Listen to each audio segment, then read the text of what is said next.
Hello बच्चों, तो आज हम स्टार्ट कर रहे हैं lecture number 05 on magnetic effect of electric current. Sir ये तो पता है, आज टॉपिक कौन सा पढ़ाने वाले हो? सर बोर्ड पे दिखाई दे रहा है ऑल्टरनेटिंग करंट। और क्या पढ़ाओगे सर? डायरेक्ट करंट पढ़ाएंगे हम तुमको, और इस पूरे चैप्टर को इसी लेक्चर में हम खत्म कर देंगे। इससे पहले के लेक्चर हमारे आ चुके हैं, आपको बहुत हेल्पफुल रहे होंगे, मैं ये उम्मीद करता हूँ। और इसके लिए भी उम्मीद कर ये डेफिनेशन लिख रहा हूँ कि तुम इसको देखोगे।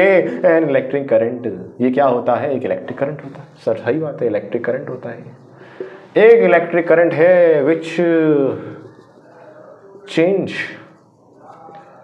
There direction periodically. Okay sir, हमें ये आ गया है। सर हमने सुना था इसके बारे में कुछ फ्रीक्वेंसी वगैरह। हाँ, तो मैं इसकी फ्रीक्वेंसी तुम्हें देता हूँ ना, इंडिया में कितनी होती है फ्रीक्वेंसी? इन इंडिया 50 Hz होती है। सर इस 50 Hz का मतलब क्या होता है? इसका मतलब है कि जो तुम्हारा ऑल्टरनेटिंग करंट है ना, ये पॉजिटिव वोल्टेज ले लो, ये जीरो ले लो, ये नेगेटिव वोल्टेज ले लो, ठीक है। वोल्टेज तो ऐसे ऐसे डांस करते हुए तुम्हें दिखाता है वो। सर ऐसे तो नहीं दिखाता, ऐसे दिखाता है। ठीक है, तो ऐसे दिखाता होगा, हाँ ऐसे दिखाता है। इसका मतलब क्या है सर? एक साइकिल बताओ कितनी होती है? एक साइकिल में एक पॉजिटिव डायरेक्शन होगा और एक नेगेटिव डायरेक्शन होगा। हाँ सर बिल्कुल होगा। तो ऐसी कितनी साइकिल आती है एक सेकंड में? 1 सेकंड में ऐसी 50 साइकिल देखने को मिलती है। सर 1 सेकंड में 50 साइकिल, देखो ध्यान से सुनना, यहां से सवाल बन सकता है, सुनना मेरी बात। 1 सेकंड में 50 साइकिल है। एक साइकिल के अंदर कितनी बार डायरेक्शन को इसने अपने रिवर्स किया है? 1 बार, 2 बार, मतलब 2 बार डायरेक्शन चेंज, पॉजिटिव फिर नेगेटिव, पॉजिटिव फिर नेगेटिव कर दिया। ठीक है सर, 1 सेकंड में 50 साइकिल है और 100 टाइम्स डायरेक्शन चेंज किया, डायरेक्शन चेंज किया। ठीक है सर, ये आ जाएगा, आ गया सर। अब मुझे बताओ कि एक साइकिल में कितना समय लगेगा? 1/50 लगेगा। और एक बार डायरेक्शन चेंज करने में कितना समय लगेगा? सेकंड।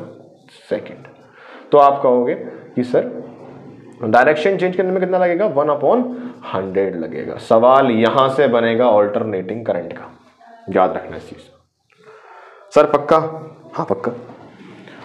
तो सर ऑल्टरनेटिंग करंट अब यही होता है ना कि अपने डायरेक्शन को वो चेंज करे पेरियोडिकली। हाँ यही होता है। इंडिया में उसकी फ्रीक्वेंसी कितनी रहती है सर? 50 Hz रहती है।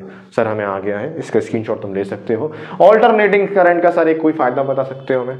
बता सकता हूँ। जब भी हमें इस करंट को एक दूरी तक ले जाना है, मतलब इस करंट को नहीं, किसी करंट को तुम चाहते हो कि दूरी तक चला जाए, वहां तक चला जाए, वहां तक चला जाए, बहुत दूर तक चला जाए। सर जगह का नाम देखो, मैं तो आगरा में रहता हूँ, उन्हें आगरा की जगह बताऊंगा। बिजली कर चला जाए, शहीद नगर चला जाए। तो इसको हम अगर ऑल्टरनेटिंग करंट बना के भेजेंगे तो हीट का लॉस कम होता है, बिकॉज इसके अंदर कोई फिक्स टर्मिनल नहीं होता। फिक्स टर्मिनल इसमें नहीं होता है। ठीक है, याद रखना, याद रखोगे ना। 0.01 सेकंड में अपने डायरेक्शन को चेंज कर देता है। लिखा तो है यहाँ पर?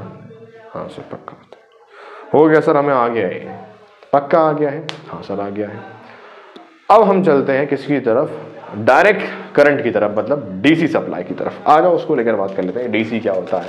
डीसी तो टेबल होती है, kit kit kit kit kit kit kit kit kit kit kit. Sir DC बता दो। ठीक है, डीसी बता देते हैं। डायरेक्ट करंट बता देते हैं भाई। डायरेक्ट करंट क्या होता है?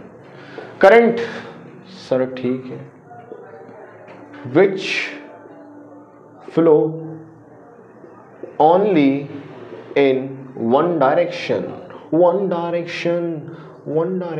ठीक है भाई, वो करंट जो सिर्फ एक ही डायरेक्शन में फ्लो करे उसे हम क्या कहते हैं? डायरेक्ट करंट कहते हैं। इसका सोर्स क्या होता है? सर इसका सोर्स ऑल्टरनेटिंग जनरेटर होते हैं। पागल हो गया? इसका सोर्स होता है भाई बैटरी, बैटरीज होती हैं और सेल होते हैं, और जो तुम लिखना चाहो। सर हम तो कुछ भी लिख देंगे, इतना याद रख लो यार, काफ़ी होगा इसका। और क्या होगा भाई? जो डीसी जनरेटर होते हैं वो होगा। हाँ ठीक है सर। सर इसकी फ्रीक्वेंसी कितनी होती है? तो इसकी फ्रीक्वेंसी होती है, ये सब नहीं होती, इसकी फ्रीक्वेंसी क्या होती है? 0 Hz होती है। सवाल यहाँ से बन सकता है डीसी करंट की फ्रीक्वेंसी कितनी होती है? हो सकता है बन जाए, पूछ ले तुमसे वो। हाँ तो डीसी करंट की कोई फ्रीक्वेंसी नहीं होती, बिकॉज उसका जो डायरेक्शन है वो फिक्स है, उसमें कोई साइकिल नहीं आ रही है, सीधा सीधा जा रहा है। समझ रहे हो ना? वो कोई टेढ़ा मेढ़ा नहीं जा रहा, ये तो बेचारा सीधा चल रहा है। सर अच्छी बात है। सर एक आधे एडवांटेज इसका बताओगे? इसका एडवांटेज होता है कुछ? हाँ, तो जो इलेक्ट्रॉनिक डिवाइस होते हैं, सर इलेक्ट्रॉनिक डिवाइस कौन से होते हैं?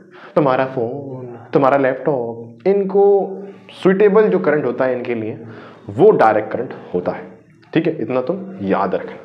सर हम ठीक है याद रखेंगे कि इसका एडवांटेज है DC current is suitable for electronic device. पक्का है, याद रखोगे ना? हाँ सर याद रखेंगे। तो ये हो गया हमारा डायरेक्ट करंट। इससे इतने सवाल नहीं आ सकते, बहुत मुश्किल से ही आए।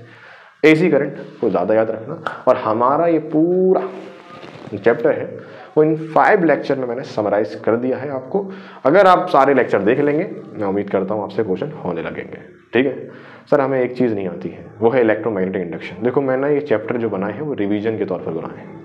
मैंने हर टॉपिक को डिस्कस नहीं किया है यहाँ पर, लेकिन अगर तुम्हें जो टॉपिक पढ़ना है तुम कमेंट कर सकते हो कि सर ये वाला टॉपिक थोड़ा क्लियर नहीं है, तो मैं उसे ईजिली मैं से करा दूंगा तुम्हारे लिए। ठीक है, इतना मैंने उसके लिए नहीं किया, लेकिन तुम्हारे लिए कर दूंगा। ठीक है, डन है ना? चलो ठीक, बाय।